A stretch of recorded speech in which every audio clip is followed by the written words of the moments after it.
What's going on, everyone? So one of the big things that I talked about leading into this series is our guard play and how much of an advantage that would be. Because Denver has no rim protection and they don't have great defense, and that the Lakers would get essentially whatever they wanted, and a lot of it would be the guard play. And if you watch game one, that's pretty much exactly what happened. The Lakers were scoring pretty much at will however they wanted. The problem was the Lakers were allowing Denver to score at will pretty much however they wanted, and we only had really 4 guys show up, and Denver had 6 guys show up, right? All 6 of their guys were in double figures. For us, it was LeBron, AD, Rui, and Austin Reaves. And Austin Reaves was masterful. He put on an absolute masterclass, and I expect that to continue, genuinely. I expect Austin Reaves to continue to dominate this matchup. I think our guards are still the huge factor, but we need the other guards besides Austin Reaves to show up. If any other guard showed up besides Austin Reaves, we win this game. Without a doubt, we win this game. We only lost by 6. We had a real opportunity to win and close out this game, and we just had 4 guys to rely on, right? I expect other guys to pick it up. Austin Reaves, I expect to continue to be great. I think all 4 of the main guys in this game one, I think all 4 of them are going to continue to be great throughout the series, in Austin Reaves, Rui Hachimura, LeBron James, and Anthony Davis. But if we just get any other guards to show up, we're going to win this series, and we probably win this series very handily. Now, D'Angelo Russell had a terrible game, but I love what I saw at the end of the game. D'Angelo Russell was getting shots up post-game. That's what we need to see. We need D'Angelo Russell to be better. He has been so inconsistent. And it's not a coincidence that every time he scores 17 or more points, the Lakers win. Lakers are undefeated when D'Lo is scoring 17 or more points. He's supposed to be our third guy. Austin Reaves, year 2, who doesn't have the experience, is supposed to be our 4th, 5th, 6th guy, but Austin Reaves has been our 3rd guy on a nightly basis. D'Lo was brought here. D'Lo wants to be paid. D'Lo wants to be, the guy for the Lakers for the future, the point guard of the future. We need him to start getting consistent. That doesn't mean he has to score 25 to 30 a game, but he should be night in and night out, especially in this Denver matchup.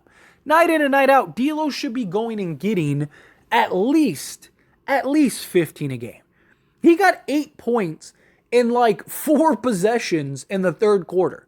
He was laying goose eggs and was terrible, but then he just was getting whatever he wanted because Denver cannot stop our guards. D'Lo literally got whatever he wanted. He was getting the looks. He was getting the shots. He just wasn't knocking them down. And I don't think that that's going to change. D'Lo's just got to take better shots, have better shot selection. If D'Lo shows up 1 or 2 games this series, we're going to win those games. Then you only need Schroder or Lonnie to show up for 1 or 2 of those games, and all of a sudden the Lakers win 4 out of the next 6. It's that simple. Dennis Schroder, this is a series that he should just be getting layup lines.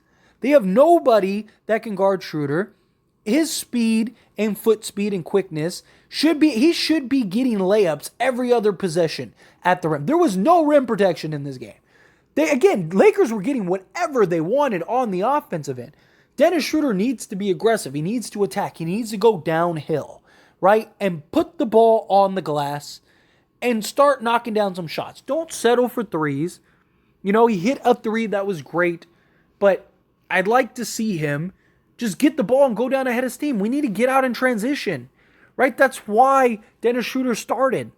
There was a real argument for Schroder starting in the Denver game, right? I know a lot of people didn't like Darvin Ham starting Dennis Schroder, but gave you the offense, which he didn't show up offensively, but the idea was it'd give you the offense, it'd give you that rim pressure that you need because Denver is terrible at defending the rim, and it would give you the defense, right?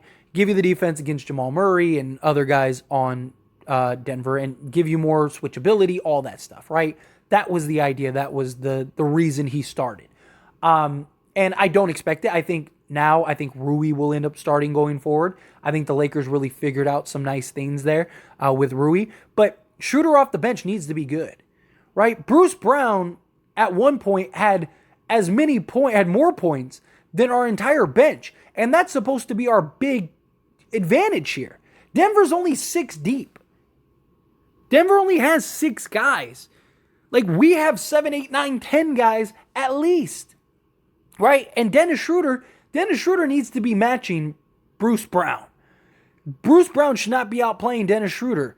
Dennis Schroder has every capability to get into that mid-range, get his shot, find his shot, knock down the mid-range, knock down that little floater that he loves, get to the rim. We need that. If he does that for 1 or 2 games this series, the Lakers are going to win those games.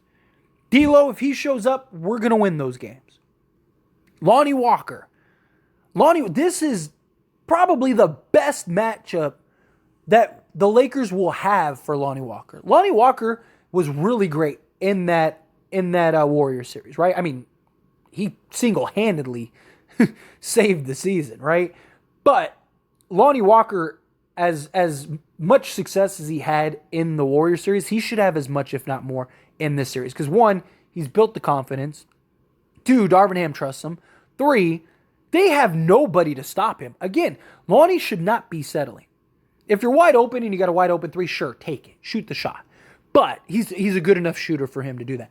But he should be, more times than not, giving you a little pump fake and driving to the rim and putting pressure. Get Nikola Jokic in foul trouble. He got 4 fouls this game. And we weren't even really applying as much pressure as we should have. If the Lakers can go and apply pressure, attack him, have Lonnie Walker use his athleticism, his foot speed, and all that, and get into his chest, or go after Jamal Murray. Go after Jamal Murray and really just pressure him and start getting him out of the game. He should have fouled out of this game, but we kept bailing them out. Gotta stop doing that. If our guards show up, we're going to win this series. It's that simple. Anthony Davis is going to have success because they don't have anybody to guard or slow down Anthony Davis. LeBron James is going to have success because they don't have anybody to slow down or guard Anthony Davis. Rui Hachimura is going to have success because they have nobody to slow down or guard Rui Hachimura. Austin Reaves is going to continue to have success because, again, they don't have anybody to guard Austin Reaves. Well, guess what? Lonnie Walker, D'Angelo Russell, and Dennis Schroder, they don't have anybody to guard them either. And we don't need I would love if all 3 of them showed up every game because we'd probably blow Denver out every game. Probably sweep them the rest of the way. It'd probably be a gentleman's sweep. But if they just show up, if 1 or 2 of them just shows up, 4 games this series, we're going to win those games. I'm telling you. Lonnie Walker has a game where he scores 15. I'm pretty confident the Lakers win that game. Unless Anthony Davis just has like a 10-point game or LeBron's terrible. I'm not even talking about Anthony Davis giving us 40. If Anthony Davis is somewhere in the 20s and LeBron somewhere in the 20s and Reaves is somewhere in the 15 area and Rui somewhere in the 10 to 15 area and Lonnie goes and gives you 15, I'm telling you, the Lakers win that game. Same thing if D'Lo does it. Same thing if Schroeder does it. Our guards are the advantage. Our guard play is the advantage. The Lakers need our guards to step up. Schroeder has to be better. Come on, he's our veteran. He's Dennis the Menace. This matchup favors Dennis more than any other matchup the rest of the way. More than the Heat, more than Boston. Because they have no rim pressure, and Dennis is best at getting to the rim or getting in that mid-range and knocking down that floater. That was available all game. Dennis just didn't make them pay. Dennis makes them pay. If our guards make them pay and they stop settling, the Lakers are going to win 4 games this series before Denver does. If they show up in game 2, the Lakers are going to win that game. If we can just get consistent play out of our guards. Not saying they have to be elite. Not saying they have to be lights out.